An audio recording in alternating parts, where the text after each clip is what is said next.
Hello, and welcome back to Graph Paper Method class. If you are just tuning in, as the title suggests, this lesson is part 2, so please see part 1 to make more sense of this lesson. And you can find the link to part 1 in the description below, and if I can figure out how to do it, up in the corner here as well. And before we go any further, we'll be talking about the modes of the major scale in this lesson. So if you get lost, check out the link, also known as the YouTube card, once again up here in the corner, and click that for some more video suggestions to get you up to speed with some other videos. So just as a quick recap of part 1, in part 1 we were able to see how and why the Aeolian mode gets classified as the natural minor scale. So as opposed to the other two minor scale modes that can be derived from a major scale, being Phrygian and Dorian on the lighter side and the darker side of Aeolian. So in the previous lesson, what we found was that Aeolian is actually the balanced minor between Phrygian on one side, which is darker, and on the lighter side, the more melancholic Dorian scale, and we got to hear those in that lesson too for the full effect. But the neatest thing I thought about it was that visually, right here on the graph paper method, you can see that the scale is a balance of both of these scales as expressed here on graph paper.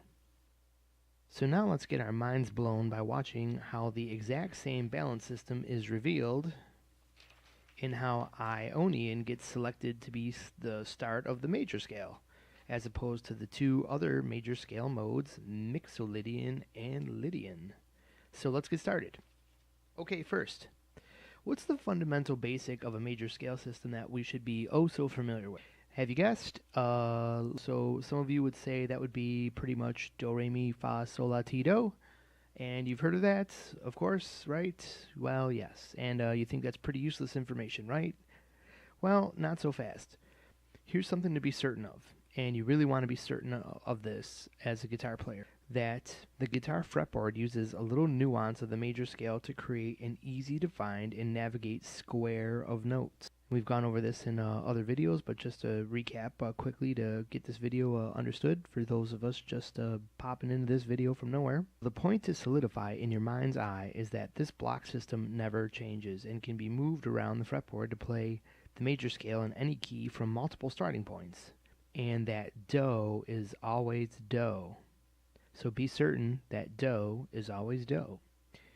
Root notes can always change, but do is always in this part of the square. I'd say lower right hand side, but depending on how you visualize this to your fretboard, this might be considered the upper right hand side. This is like the top of the box in my mind's eye, but I'll leave that up to you. Anyways, it's in this box in this square system.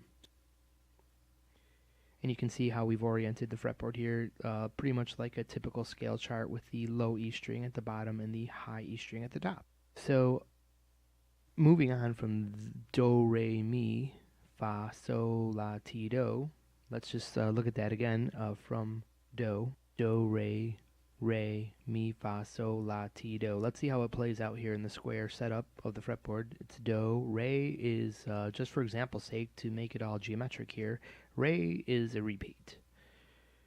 Re is the same exact note. So we have do, re, mi, fa, sol, la, ti, do.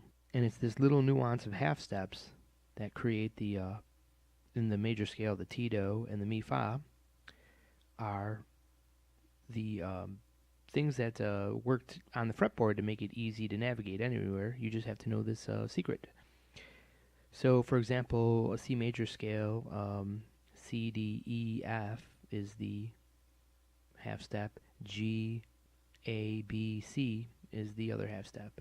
Do, re, mi, fa, there's your mi, fa, and your sol, la, ti, do. Okay? B and C. Little lightly, might be hard to see in the video there, so sorry about that. But that's not important here. Let's move on to this here. So likewise, the modes will also follow the same lock into the box. So what I mean there is Ionian, Dorian, Dorian, same thing as reads. Once again, it repeats, never changes. Phrygian, Lydian, Mixolydian, Aeolian, Locrian, Ionian. Get that? Ionian, Dorian, Phrygian, Lydian, Mixolydian, Aeolian, Locrian. Just in the same way they line up in the major scale from Do, Re, Mi, Fa, Sol, La, Ti, and Do. A little note about the Lydians. They both start with L's, so it can be a little confusing at first if you have two L's in the box, which L is what. Because you'll be using Lydian perhaps quite a bit in your compositions and maybe perhaps avoiding Locrian except for unusual circumstances. And since we don't focus on Locrian, sort of its enigmatic sound very much, and not at all in this lesson, I'm going to use a special little code here in the box to always distinguish it, and that is an L with a little X for Locrian, the one you don't really use, right? Ask for a lesson in the comments below about Locrian and its potential uses. So let's get right into the meat and potatoes here. Now that we have understood a couple things here that'll come up in this lesson, let's get right to the point here of turning a 5-note pentatonic scale, which you see drawn here, into a 7-note major scale of one of 3 types, a Mixolydian, an Ionian, and a Lydian. And let's be amazed that the exact same thing that happened in this lesson, using the exact same scale shapes based on the pentatonic to create minor Phrygian, Aeolian, and Dorian, will also reveal themselves to mark out Ionian, Mixolydian, and Lydian. And how will that be? Well, if you notice, the root note has changed. So in our previous lesson, the root note was on this minor side here, like a minor pentatonic. And for major, we place the root on this side of the scale to make it a major pentatonic. So now that we've got a major framework established, a major pentatonic framework established, we can plug in 2 more notes to create a 7-note major scale, because 5 plus 2 equals 7. Whoa. So 5 squares plus 2 dots will equal our 7-note scale. So we're going to use some dots here like we did on the last video to mark out our scales. And if you watched that last video, then this should be pretty straightforward. We'll just start with this side here. If I plug in these 2 notes, and once again, we reviewed this in the last lesson, so sorry to be redundant here, but we're going to plug in these 2 notes somewhere in these 4 squares to solve this box. Then we're going to work on solving this box here of 3 notes, or 6 notes perhaps, 3 on each side, by hanging 2 dots off the side, or perhaps 1 on each side. And for this scale, we're going to hang 2 on this side because, as you see, it's going to match. We've created a square. Okay, that's a good sign. All major scales should have a square. And in this particular square, our root note is down at the bottom corner, so that creates an identical square if we plug in the 2 notes here. And the last part of this pentatonic we have to figure out is the E string here, which just simply mirrors that string. Very easy. There you go, your final note. And we've created a scale you've probably already seen called your Dorian scale from your guitar teacher in your guitar lessons. So perhaps, right? But anyways, it's a little irrelevant for this. Our root note is on major, so what does this create in a major scale? Well, let's take a look here. First of all, we find our square, and we know in our mind's eye what the square is. But today, since we may not have it in our mind's eye, we're going to look at our handy dandy chart here, and it's on the Fa, which means that's sort of irrelevant now that we understand it. What's more relevant is this L right here for Lydian. Our root note is in Lydian. So if our root note is thumping this major pentatonic, and in this particular example, we're on our guitar graph here, we're up on the note G, so that'd be a G major.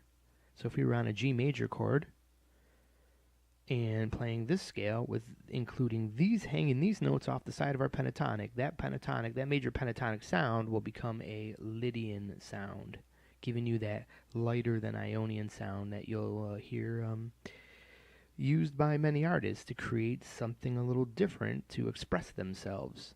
Think Joe Satriani, think Rush, all these artists. Every artist you've heard of has made a song in Lydian.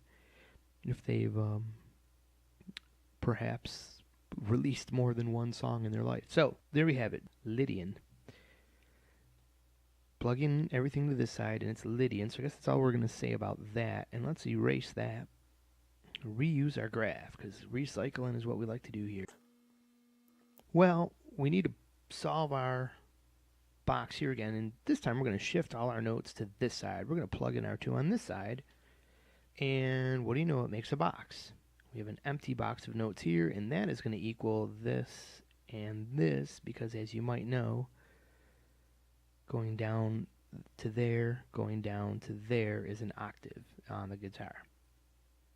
Okay, basically going down, skipping 2 strings, and skipping 1 fret over gets you an octave. Okay, so we have a square here and a square here, the same square. But where's our root? Our root is either above, we don't have that listed here. When you will eventually figure all that out once you map one of these out yourself. But we can see that versus this square, this note is over here. Let's take a look at our square and what's over here. The M for, lo and behold, Mixolydian. So if I plug in, once again, if I'm playing a major chord based on this, but to really accentuate this as a little side note here, once you know some more theory, or you may already know this, you never know when you're making a YouTube video who's watching, you may know that this is a Mixolydian is also associated with the 5 chord in a major scale, and the 5 chord is always a dominant chord. The 5 chord is always a dominant chord. So you might want to add in the flat 7th to this major chord you're playing here, and accentuate yourself a Mixolydian tonality, which would be just a little bit, you could perhaps say it's darker, you could say it's just more twisted, you could say it's got a definitely something sweeter. Well, I guess sweeter would be lighter, right? But Lydian floats higher.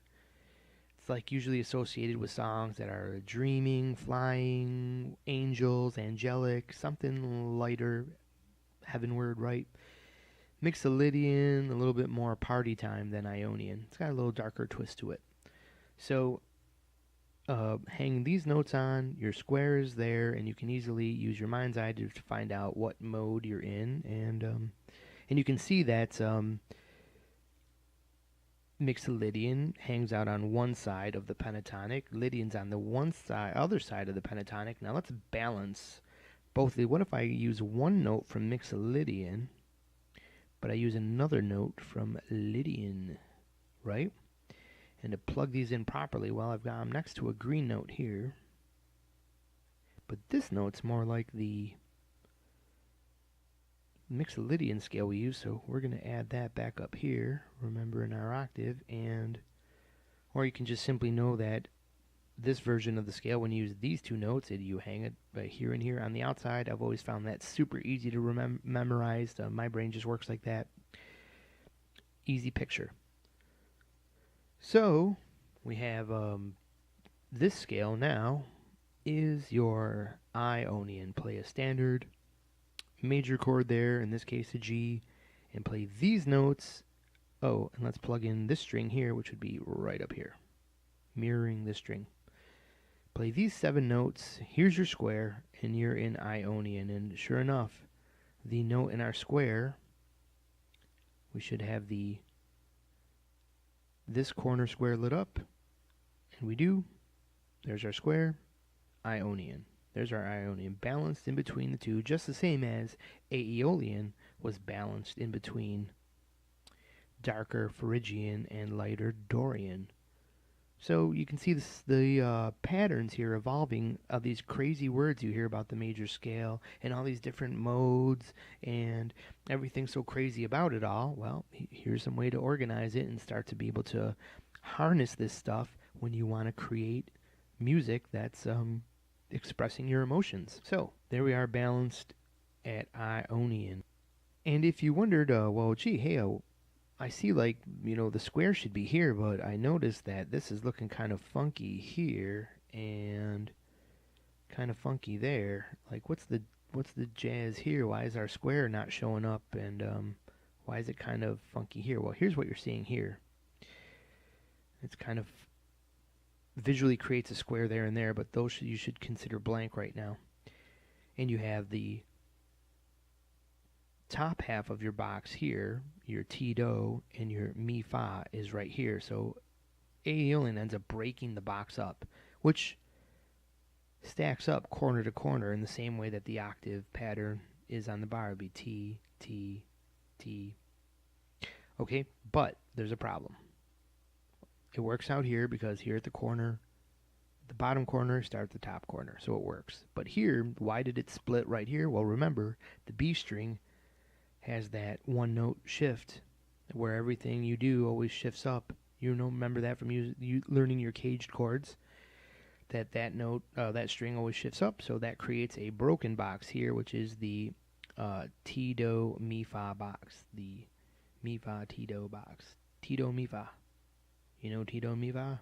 You should. Alright, does that make sense to you guys and girls out there? I hope it does. Rewind the video, watch it again if it doesn't, ask questions in the comments below if it doesn't, and I have one more amazing thing to show you about this. But pretty cool to see right there that the Ionian balances out just the same way Aeolian did, using the exact same chord shape, just based on what chord is playing at that time. Is it a G major chord, G dominant chord, which is also major, or is it a minor based on whatever note's falling on the minor of wherever you put your pentatonic? In this case, E would be the corresponding minor opposite to G Ionian, would be E Aeolian, once again being the natural minor scale. Now, some things. So the final thing, I'm getting to the point here and wrap this video up. The final thing I wanted to show you is this. In the previous video, I mentioned combining both scales notes, but using, in the bottom here, using the final pair left to combine. And that's this pair here. And what happens if we use this is that in the major scale, well, it is not in the major scale. But here's an interesting thing. If I use this one here and this one here, that plugs in as the other code we didn't use here, which is one on this side and one on this side, and there isn't one here and here. But this and this and this and this create yourself a melodic minor scale, which is not part of the major scale system. This uses an interval set, which is not Do, Re, Mi, Fa, Sol, La, Ti, Do. So that creates its own scale system, much like a harmonic minor scale system is its own minor scale system, but this is the melodic minor scale system. Interesting, huh? Just a couple shifts of your two-note pattern, and that satisfies everything you can do in the bottom box. And then where does that leave harmonic minor? That means one of these boxes explodes out of the square and is gone from there. But in future lessons, when we go over that, you're going to see something really amazing about melodic minor and harmonic minor. Those create much more symmetrical patterns over the fretboard, and I think that's why the major scale is what it is as the harder pattern, because that's the pattern you're going to use the most. So might as well make that one the hardest pattern, and some of these other patterns make them easier to encourage you to use the more peculiar sounding scales for that make that peculiar kind of music, also known as jazz, because we know jazz uses a lot of melodic minor, but jazz uses everything, right? Well, enough rambling way off topic here. There is your synopsis of why Aeolian falls as the natural minor and Ionian ends up classified as the natural major scale. It's not known as natural major, you just say major scale, but you can see how it's a similar concept. Well, hope you enjoyed your Monday video. Keep in mind that I'm going to be trying to put out videos every Monday from here forward in hopes that you will populate my Patreon campaign and or click the donate button also in the link section of this video if you thought it was great, but at the very least, like it if you thought this information was at least pretty cool, and at best, subscribe. Yep, be sure to click that subscribe button, and we thank you very much, and I hope you have a totally awesome day. See you next Monday at the next Mind's Eye Visual Guitar Method lesson. Have a great day.